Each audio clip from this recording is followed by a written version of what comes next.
Dan yang bakal mendominasi. Teng Siapa tereng teng nih? teng teng teng teng. Jeng. Siapa ya? Bingung juga. Gue kayaknya Livescape sih. Lu Livescape ya? Mm-mm. Gua Takai main kan? Takai main. Oh gue Takai kalau gitu. Oke. Takai ya. Ngomong-ngomong soal Takai, nanti aja kita bahas. Karena kita bakal langsung masuk ke Miramar. Ini dia dengan garis pesawat yang begitu merata. Harusnya mempermudah seluruh tim untuk bisa mencapai ke drop zone mereka masing-masing. Yes, dengan arah pesawat yang tampaknya cukup fair kali ini. Dari arah Torre Ahumada menuju ke bagian Los Higos. Cukup tengah, cukup adil bagi semua tim. So kita bakal melihat ini arah pesawat yang fair akan mendukung juga gameplay yang semakin pelan. Karena nggak buru-buru mencari kendaraan Betul. di awal-awal. So kita kayaknya juga beberapa tim sudah mulai turun menuju ke arah kota mereka masing-masing. Ke arah scrappingan mereka dan mulai terpantau. Elang dari utara sudah mulai menuju ke arah drop mereka. Bonafide juga berdekatan dan harusnya ada beberapa tim juga di sekitar area tersebut. Yes, benar. Udah mulai pada buka parasut ya pastinya. Dan ngomongin dari Miramar, kita melihat ada top 5 eliminator in Miramar. Dimana ini bisa dibilang Aura, RRQ, Void, Victim, dan juga Livescape ini adalah 5 tim yang tergolong cukup agresif ketika bermain di Miramar. Jadi kalau kita ngomongin Miramar itu kayak udah langsung terbayang, oh kalau Miramar mah Aura, RRQ, Livescape yang kuat, Victim juga. Betul. Kalau Void bisa dibilang cenderung dia kayak ngerata sih sebenarnya antara Erangel sama Miramar. Dia tuh tim yang emang imbang banget, tapi Imbang. terlihat gitu licin. Emang ini pemain yang bahaya banget. Nah. Gue kaget ketika dia keluar dari tim sebelumnya, dia masuk ke Void. Gue rasa ini pemain yang underrated sekali gitu. Memang dia kalau secara on cam jarang terpantau. Jarang dia ya nge-outplay lawannya, 1v1 gitu, jarang banget.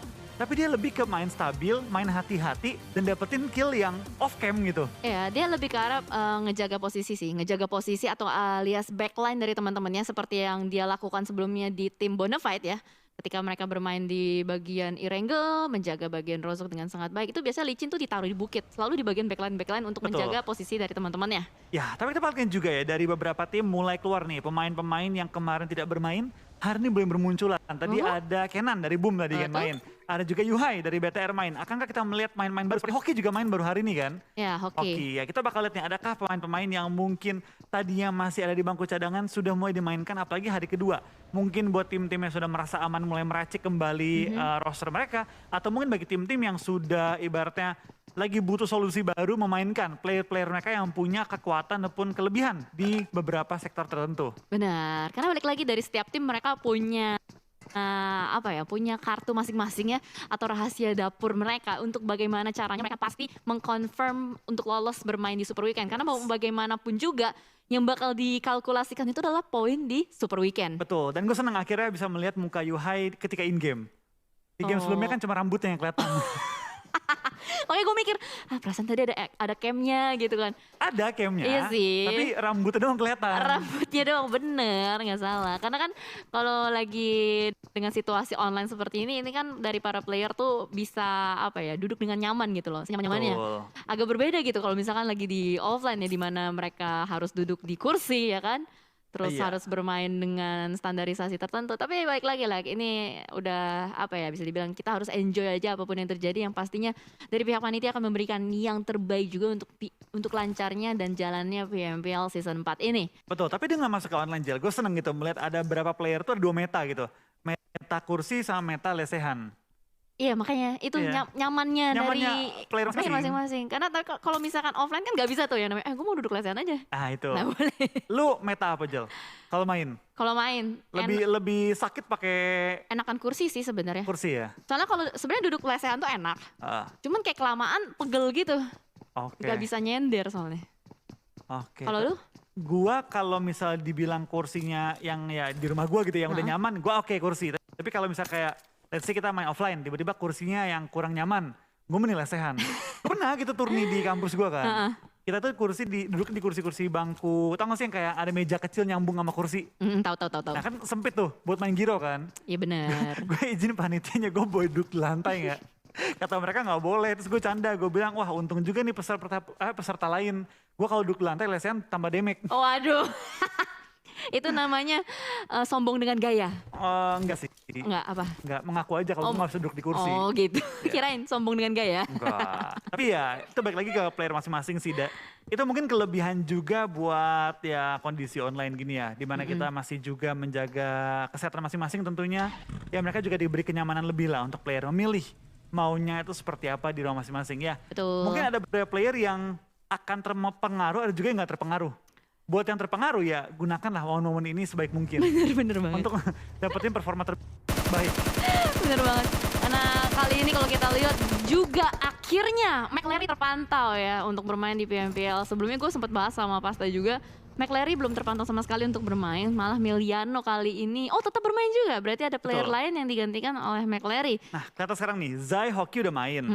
Dari Livescape nggak berubah, masih pakai roster yang sebelumnya juga. AE sama juga masih pakai Limax mereka. Yuhai, tadi ada Chuckless di RQ juga. Siapa lagi nih di Void belum berubah. Nah nggak berubah sih. Yang berubah tuh setahu gue itu Maruzama. Mereka tuh banyak main-mainin player-player lainnya juga yang masuk ke roster mereka. Iya, karena Maruzama itu bisa dibilang ada meta 6 player ya kalau nggak salah ya. Ya, six man roster mereka. Ya kan ya, seperti Alter Ego dan mereka punya racikan sendiri untuk setiap map ataupun beberapa conditional yang mereka ingin mainkan. Berarti bisa dibilang ada plan A, plan B, dan plan C untuk tim tersebut. Sementara kalau di sisi lain kita lihat Void yang sebelumnya dibahas dari Licin yang bermain begitu licin, begitu bagus gerakannya, dan sementara mereka harus berpindah kembali. Void di Miramar itu ngambil Lost Leon ya, sama dengan Zone ya biasanya. Betul, tapi kalau Zone itu kan ngambil bagian selatan ya. Dari Void itu ngambil bagian tengah kalau nggak salah. Entah udah berubah atau enggak ya, gue nggak terlalu perhatiin. Yang pasti sharing lah ya mereka Sharing. ya. Karena jujur aja ketika map muncul, itu kan kita cuma lihat tubur-tuburkan logo. Betul. Kita nggak bisa melihat mereka ambil spesifik di mana kecuali dari operatornya itu ataupun dari observer ya zoom in gitu melihat dari kondisi lootingnya. Tapi ya kita mereka tampaknya sudah melakukan rotasi juga. Ini zonanya sentral utara kali ini ya. Dan ini bakal sangat menguntungkan tim-tim seperti Aura, Nero, RRQ, Bonafide, SG karena cukup dekat ya. Cukup dekat dengan area mereka. Benar, itu adalah tim-tim yang penghuni utara. Tapi kali ini kalau kita lihat close combat, lagi-lagi Eagle bertemu dengan Aura. Kali ini dari Katalis ternyata dijepit kiri dan kanan. Jaden berhasil untuk men-take down seorang Katalis, dan itu ternyata Anthem. Dari sisi lain berusaha untuk menembak, tapi ternyata what happened, No Mercy berusaha untuk melakukan repositioning dan berhasil untuk melakukan repositioning turun ke bawah. Iya, itu Anthem sayang banget ketika dia melakukan spray dan pas banget seorang No Mercy buka badan, pelurunya habis. Iya. Itu Pak kalau dia nggak habis, itu pasti dari seorang No Mercy terlalu open tadi. Betul. Tapi ya mungkin No Mercy juga udah memperhitungkan jumlah pelurunya, dia ngitungin dari suaranya, yang namanya feeling pro player udah tahu kan kapan bakal habis si pelurunya. Dia langsung ngebuka badan dan dia menggunakan timing tersebut untuk keluar dari pertahanan dan mundur ke belakang. Ya, soalnya pergerakan mundurnya benar-benar open banget yang ngebokongin begitu saja. Dan sementara kalau kita lihat Anthem yang masih mengunci pergerakan dari player-player Aura, dan sementara dari Jaden pun akan berusaha untuk mengokang granat demi granat. Kali ini perbukitan di San Martin akan diperebutkan oleh dua tim ini. Ya, kita bantu juga dari Aura, dari tim Eagle. Tampaknya kali ini fightnya cukup berdarah, dimana kita bakal ada seorang No Mercy hampir kenok juga tadi dan sudah berhasil melakukan healing kali ini ya. Dan Aura masih punya keunggulan jumlah anggota 4 versus 3, tapi mereka nggak punya compound, sementara di mana No Mercy lagi-lagi terkena bom yang hampir menumbangkan dia, tapi baik lagi hampir tidak pernah lah cukup. Betul sekali. Jadi mau nggak mau healingnya atau healing kit dari first aid-nya harus dipakai terus-menerus. Dan sementara kalau kita lihat ini seperti pertemuan yang terjadi di match pertama, di mana di bagian area open field Miramar ada Eagle dan juga Aura yang bertemu, tapi kali ini kayaknya langsung saja ada terobosan dari seorang Chison dan juga Jaden dengan mobil langsung terobos masuk ke arah rumah-rumah. Kali ini dari Anthem akan sedikit tarik mundur juga, dan Chison sudah mulai menyisir bagian rumah-rumah, mencari kembali juga dari Jaden, akan memasak granat nampaknya, tapi Anthem masih belum bergerak. Ada bakaran molly yang dilakukan Jaden, masak begitu lama, begitu matang, dilemparkan ke depan tapi miss. Kena akhirnya. Connect dan Anthem tampaknya akan tersungkur ke arah tanah, di mana Alpha dan juga Leon tampaknya cukup jauh untuk nge-backup seorang Anthem. Di sini Aura sudah punya keunggulan cukup besar dari segi posisi, dari segi jumlah anggota juga. Harusnya dari Eagle udah mulai back off sih. Mulai back off dan menghindari fight, dan benar saja Alpha dan juga seorang Leon akan coba mundur dan menghindari tim Aura push mereka secara utuh. Aura pun kayaknya coba nge-clear area dan memastikan compound kali ini kosong dan aman. Yes, benar-benar dipukul mundur, dan Eagle langsung split ke bawah. Dia split jauh loh ya. satu ke kiri, satu ke kanan berusaha untuk kabur dan menghindari menyelamatkan placement point juga pastinya. Sementara untuk di sisi lain, Livescape kali ini yang lagi-lagi melakukan late rotation. Beberapa kali gue ngeliat Livescape mulai mulai melakukan late rotation, lebih bermain di pinggir-pinggir juga dan menghindari keramaian seperti yang tadi juga di Miramar game pertama. Betul, kita balik juga dengan zona yang kembali sentral dari Cruz del Val hingga ke Pecado, dari El Zahar hingga sampai ke San Martin. Ini bakal mengambil banyak posisi yang cukup enak untuk diambil, terutama di area San Martin dan juga HDP. Nah, pasti juga di kanannya dekat Jangkar, gunung-gunung yang tinggi dan ngebuka map ke semua arah. Benar-benar ada banyak sekali gunung-gunung atau high ground yang bisa dimainkan juga pastinya. Dan sementara tim yang lagi melakukan rotasi semuanya berusaha untuk masuk ke dalam, ganti-gantian mobil juga pastinya dilakukan. Ini benar-benar menjadi Miramar yang kurang lebih deja vu dengan match pertama. Cuman bedanya ada beberapa commit fight yang dilakukan dan akhirnya ada beberapa tim yang memang mau tidak mau harus mundur saja supaya bisa menyelamatkan posisinya sampai ke circle-circle berikutnya. Betul. Terlihat juga beberapa tim masih nahan sakitnya Blue Zone, ada SUBG, ada Livescape juga, tapi cukup banyak yang sudah mengambil tempat di dalam area central zonanya, di mana Aura sudah berhasil mengusir lawannya. 3 tim lagi nahan sakitnya Blue Zone dan 3 tim ini sedang mencari nih rotasi-rotasi yang sekiranya enak. Kalau setahu gue Livescape, yang gue tahu tuh mereka sering ngebaca pergerakan tim lain juga. Ya. Mereka adalah tim dengan semakin banyaknya game yang berjalan, semakin banyak juga gameplay-gameplay baru yang mereka berikan kepada kita. Sama seperti season lalu, makin banyak game jalan, makin kuat Livescape-nya. Betul, Livescape itu adalah tipe tim yang mapping. Itu biasanya Kato ya, soalnya yang seperti beberapa interview mereka lakukan juga, mereka selalu bilang mapping itu adalah kekuatan mereka. Karena dengan informasi banyak yang mereka dapatkan, dan apalagi ini adalah Battle Royale dan ini tanpa ada sound visualization, itu akan semakin membuka informasi dan jalur untuk bisa masuk ke dalam circle. Oh, tapi lihat dari Alter Ego tampaknya sudah punya angle shoot ke arah tim Aura, tapi dari seorang Spav tidak membuka tembakan. Sedangkan di sisi belakang Super Una knockout. Gue nggak tahu nih knockout ini apakah lagi nahan sakitnya Blue Zone kena peluru lalu knock, atau misal dia lagi low pengen nge-heal malah tubruk batu knock gitu kan, bisa juga kan? Bisa jadi. Karena ini juga baru zona kedua ya, agak sedikit aneh juga kalau melihat ada yang ter-takedown oleh zona. Tapi kita harap Una masih bisa di-revive karena posisinya juga nggak terlalu deres-deres banget dengan circle seperti ini. Dan ternyata kamera mulai bergeser kembali juga ke arah tim Bonafide. Bonafide yang sebagaimana kita tahu mereka bermain dengan sangat galak. Tapi kali ini, kok? Sampai tumbang loh. Oke, berarti teman-temannya mungkin lebih memilih untuk merelakan Una begitu saja. Mungkin jauh jaraknya. Mungkin jauh. Jadi daripada disusul keluar zona begitu jauh, menghabiskan banyak sekali first aid, jadi lebih baik ya udah direlakan saja di bagian blue zone-nya. Dan kali ini dari zone, ini adalah tempat yang tadi terjadi perang ya di rumah ini. Betul. Perang besar, ada RRQ juga yang tadi tidak berhasil untuk mendapatkan area tersebut. Namun di sisi lain, ini dia area yang cukup nikmat sudah mulai diambil oleh Nero juga. Tidak berpindah berarti Nero dari manapun ya? Tadi sempat keluar loh padahal. Kan sempat terpantau mereka tuh menuju ke arah WTP. Mungkin dengan zona kembali menuju ke arah center. Mereka balik ke arah HDP, mereka tahu kosong, udah clear. Dan terlihat juga dari BTR sudah keluar dari area Pecado, nempel ke ujung-ujung antara HDP dan juga San Martin. Dan sekarang mungkin akan rotasi kembali menuju ke bagian open field ataupun ke arah rumah panjangnya. Nah, di mana sekarang dari Victi pun sudah mengambil area gudang. Harusnya BTR akan mendapat info dan akan menuju ke arah rumah panjang atau ke arah compound depannya mereka tuh. Betul sekali. Tapi kalau kita lihat kali ini dari Bigetron Red Alliance nampaknya masih berusaha untuk mencari checkpoint.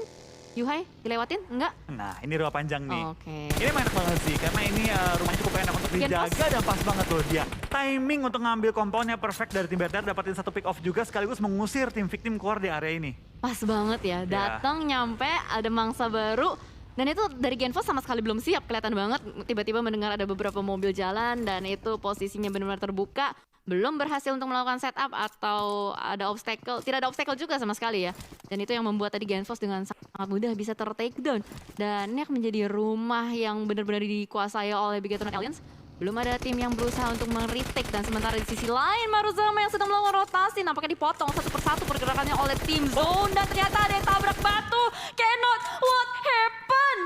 Dia benar-benar melakukan sebuah kesalahan yang menjadi fatal. What happened dengan seorang Kenot? Dia nabrak batu atau gimana itu? Saya dia berhenti dan itu berdiri tempat yang benar-benar open se-open-opennya. Dan gue gak ngerti what happened. Itu kayak bener-bener nyerahin nyawa gak sih jatuhnya? Ya itu kayak udah free kill sih untuk tim Zone. Tapi ya Geseran juga tampaknya game kali ini lebih cepat temponya dibanding game sebelumnya, di mana sudah ada beberapa player yang dipulangkan ke arah lobby. Tampaknya dari Void juga masih melihat di mana ada lawan nembak ke arah mereka. Dari seorang Star sudah mulai mengeluarkan juga sniper dan sudah mulai mencari kepala-kepala dari tim Void untuk di-eliminate kali ini. Oke, ini menarik karena Star seorang diri saja menjaga bagian bibir zona. Gue belum melihat ada kawan-kawan Star yang berada di sekitar mereka.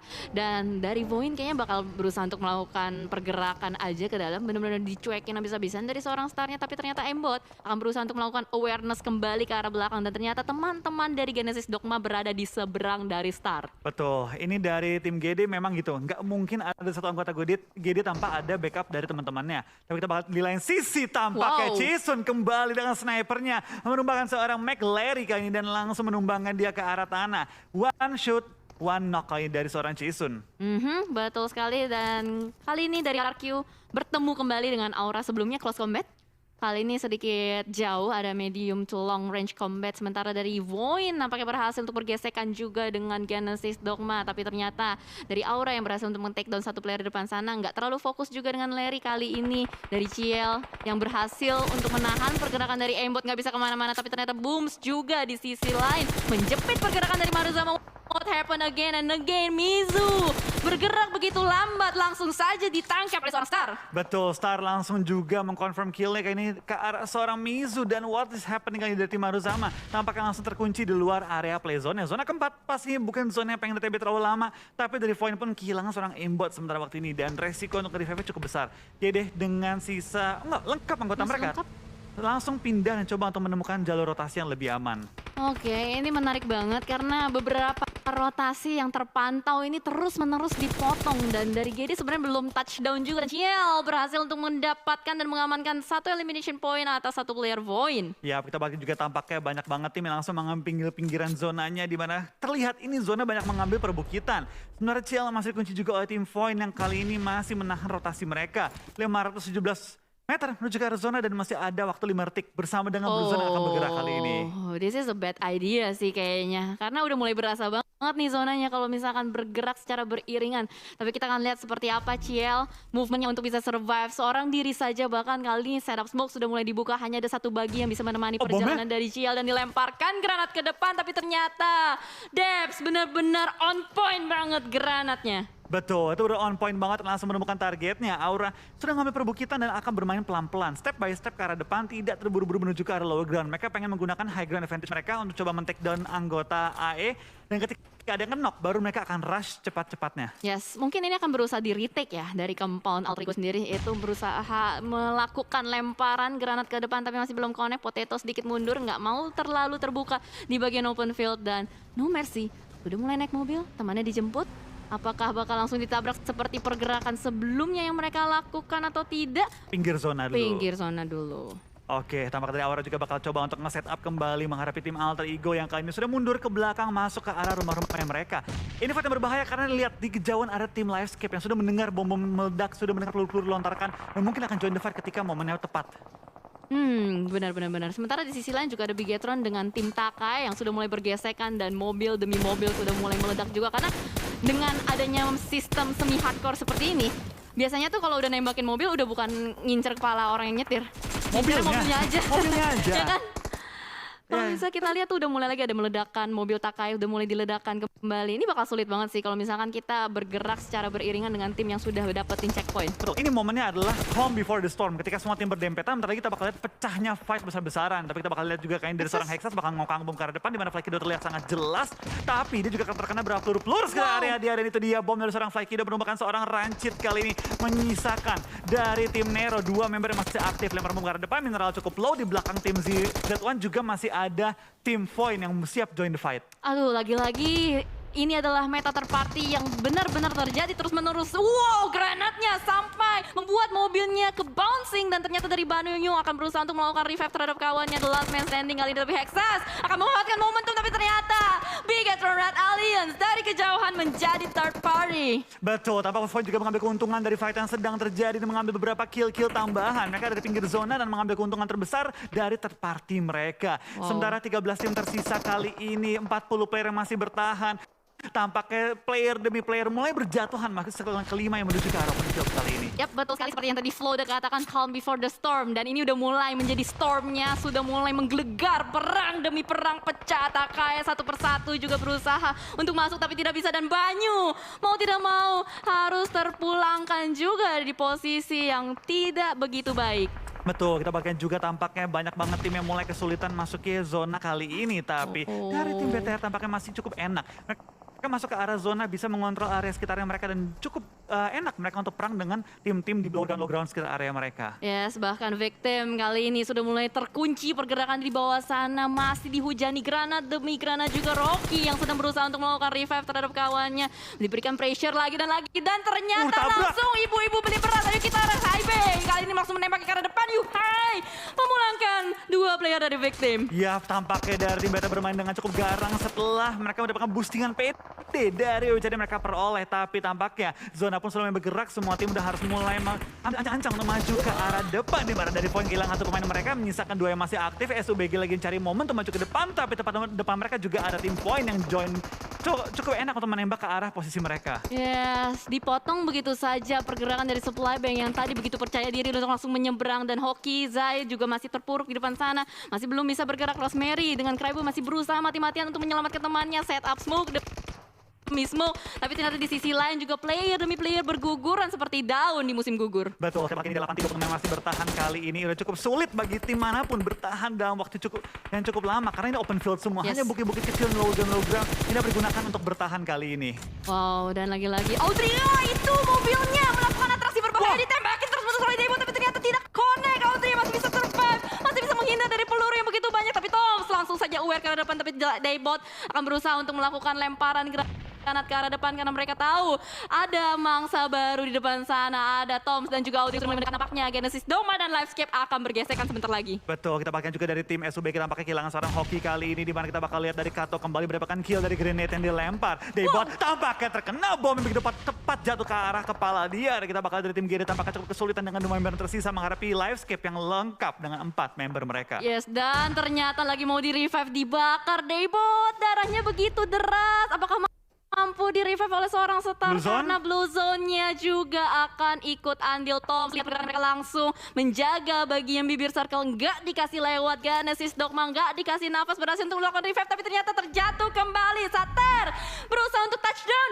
berhasil touchdown. Masih ada beberapa asap yang bisa menghalangi preview dari musuhnya, tapi ternyata Satar pun berusaha untuk blind spray ke arah depan dan tidak bisa. Itu dia, Satar pun harus ditangkap dengan sangat mudah dan Toms mendapatkan player terakhir dan ternyata third party again andil lagi. Betul, kembali ada third party meta kali yang terjadi pada Livescape. Kehilangan satu member mereka, Tom dari sisi belakang. Altrigo masih cukup nyaman posisinya, tapi kali mereka harus clear-clearan dengan tim Livescape. Sama-sama ngambil pinggir zonanya. Lain sisi 6 tim tersisa, 16 yang masih alive. Cukup banyak player yang hanya menyisakan satu tim. Ada RRQ, ada Aura yang tinggal last man standing kali ini. Yes, berarti Bigatron udah 15 kill. 15 kill.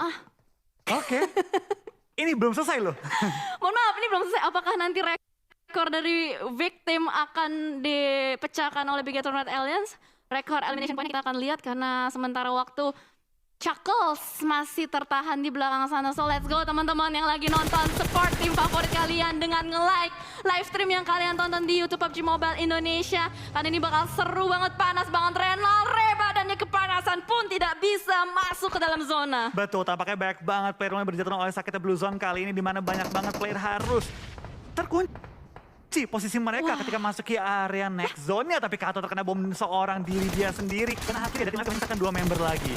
Yes, dan Chuckles, masih bisa survive. Ternyata Chuckles berada di belakang gundukan jerami, tapi posisinya udah ketahuan oleh player-player dari Bigatron Red Alliance. Terkunci, nampaknya masih berusaha untuk survive dan tampaknya akan langsung di-eliminate oleh Loxe. Betul, kita pakai juga dari pergerakan tim Livescape. Tampaknya sudah berhasil nge-revive seorang Kato. Dan itu dia Potato tertangkap oleh seorang Yuhai. BTR 17 elim dan belum selesai pertandingannya. kill demi kill dikantongi terus oleh tim BTR. Sekarang Ryzen mengamuk bersama dengan para alien merah yang lainnya. Yes, aduh ini bener-bener on fire banget Bigetron Red Alliance menyapu satu demi satu di sweeping semua areanya dan kali ini menguasai daerah jam 11 kayaknya punya mangsa baru juga. Livescape di depan sana sudah menjadi incaran ditembakin terus-menerus. Livescape apakah mampu untuk lepas tapi maybe tertangkap di depan sana terjadi fight juga tapi ternyata Bigetron Red Alliance dia mulai bergerak di positioning. Betul, dia meninggalkan area dia sebelumnya dan mulai nge-push ke arah tim Livescape. Kan dia tahu kalau kelamaan dikasih waktu, yang ada mereka keburu di lagi. Tapi lihat dari tim Buana Fight,